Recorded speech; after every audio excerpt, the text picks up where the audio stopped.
What made 23 the mess that it turned out to be was that the party process by which they selected a nominee was at best hideous. To get 11 party bosses together without really thinking through the implications of what that candidate believed, to go to the pizza place and get back there and stuff themselves with pepperoni and be completely oblivious to the philosophy and ideology of the candidate was insane. And to put forth a candidate that was more liberal than 85% of the most liberal members of the Democrats in Congress didn't make any sense. So it gave an opening for Hoffman to run as an independent. But the problem always in independent candidacies or third-party candidacies is it tends to guarantee the election of the one you like even less.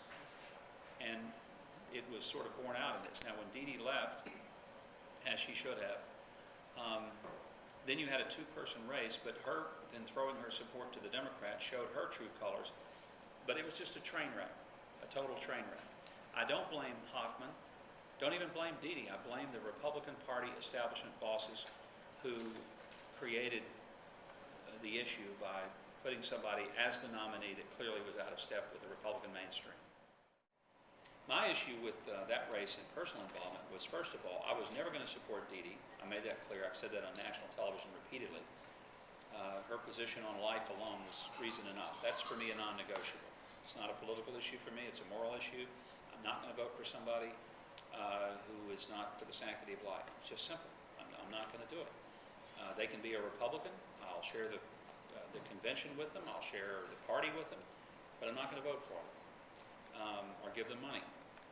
So on that issue, plus the fact that she was an Acorn-sponsored, union-backed, left-of-center cap-and-trade supporting, other than those things, plus same-sex marriage and a dozen others, I mean, she was fine.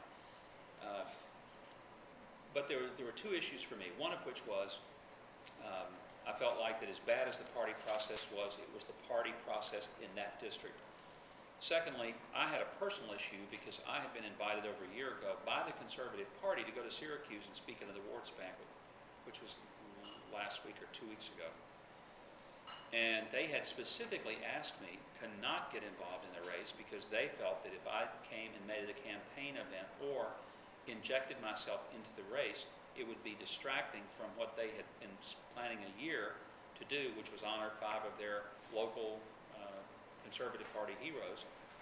So it was part because I needed to fulfill my commitment to them and honor their request that I not get involved. They specifically asked me not to get involved. Now, once Dee Dee dropped out of the race, then it was a two-person race, and clearly, I mean, between Bill Owens and Hoffman, it became an easy say, if you're going to vote for Hoffman, sure. And our PAC did some phone calling and other things up there for him, but that was for me the issue.